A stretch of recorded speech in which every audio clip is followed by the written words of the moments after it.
High quality dividend growth ETFs have quickly become my all-time favorite investment vehicle for multiple reasons.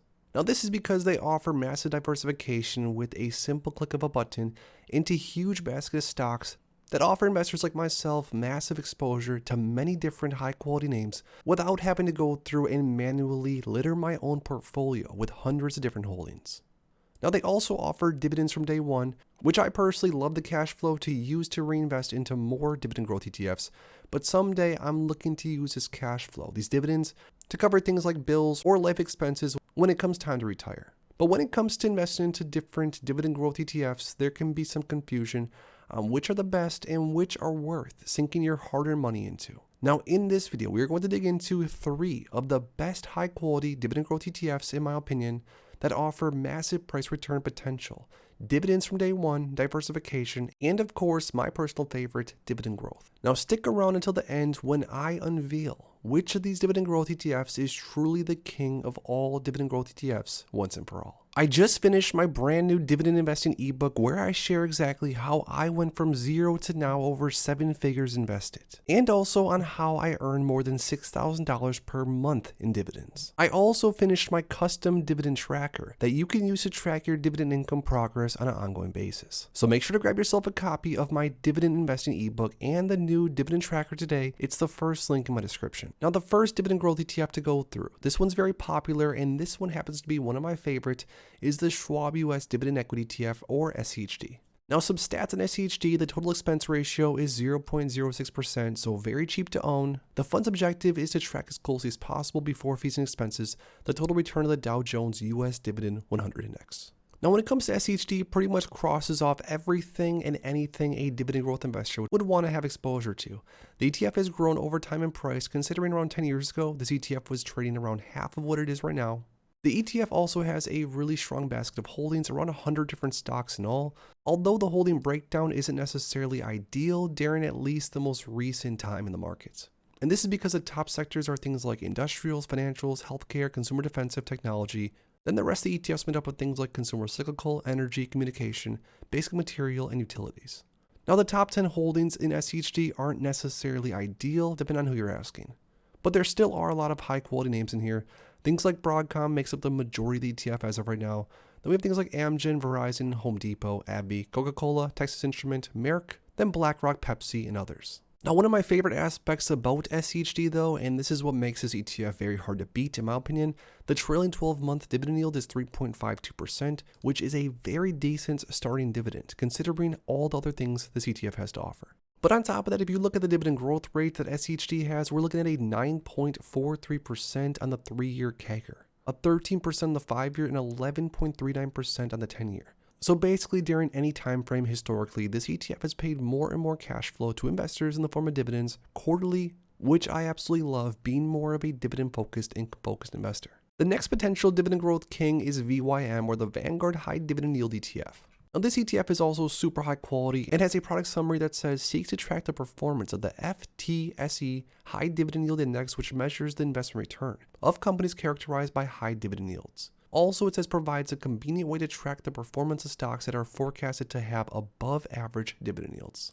Now VYM also pretty much crosses off anything you would really be looking for. It also has a cheap expense ratio, just like that of SCHD at 0.06%, offers price appreciation as far as ETF price goes. Historically, it's up 120%. Now the holdings in VYM are sort of comparable to that of SCHD if you ask me, but the sectors are definitely a little bit more mixed up. We have financials being the largest, then consumer defensive, healthcare, industrials, energy, technology. Then the rest of the portfolio is made up of utilities, consumer cyclical, communication, basic material, and real estate.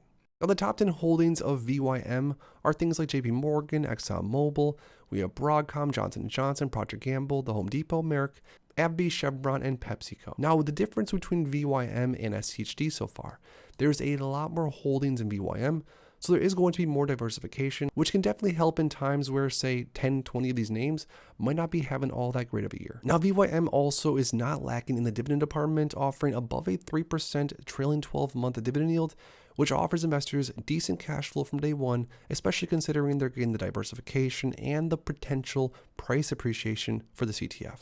But the dividend growth is not necessarily up there with the SCHD, at least not over multiple time frames. The 3-year CAGR is 5.25%, the 5-year is 5.6%, and the 10-year is 7% more or less. So although historically VYM has increased their dividend pretty consistently and even as of recently a massive dividend increase, over time the dividend increases have sort of lagged that of SCHD, which is something to note. Now the last potential dividend growth king as far as dividend growth ETFs go is DGRO, or the iShares Core Dividend Growth ETF. Now here on the iShares website it says why DGRO. DGRO offers low cost exposure to US stocks focused on dividend growth, access to companies that have a history of sustained dividend growth and that are broadly diversified across industries. Now DGRO since about 2014 or so has appreciated in price around 113%, so not too shabby at all. DGRO does have the most expensive expense ratio at 0.08%, but no one's really going to cry over 0.02%. Now DGRO, in my opinion, might have arguably some of the best top 10 stocks. But first, going through the holding breakdown, it says financials at the top at 20%. Then we have healthcare technology is 16%. So there is the most technology breakdown compared to the 3 that we went through so far. Then we have industrials, consumer defensive, utilities, consumer cyclical, energy, basic material, and communication. Now for the top 10 holdings for DGRO, I like these holdings a lot. I will say maybe even the most out of all 3 so far. We have Microsoft at the top, JP Morgan, Apple. I mean, just those 3 alone are super solid. Then we have Johnson & Johnson, AbbVie, ExxonMobil, Broadcom, Chevron, the Home Depot, and Procter & Gamble. Now, DGRO is also very diversified with 434 different holdings. So just like that of VYM, there are a lot of different names within the basket, which some investors of course love, but maybe some investors would rather have it be a little bit more concise. Now going through DGRO's dividend and dividend growth, the dividend yield is 2.38%, which is the smallest out of the last 2. But again, keep in mind this ETF does offer some massive potential appreciation as far as ETF price.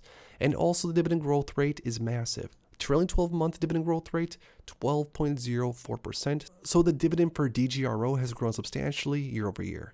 But the dividend growth rate on the 3-year CAGR is also big at 8.76% and almost 10% in the 5-year. So DGRO is definitely not lacking in the dividend growth category, although if you buy DGRO, you are going to start off with a little bit smaller yield.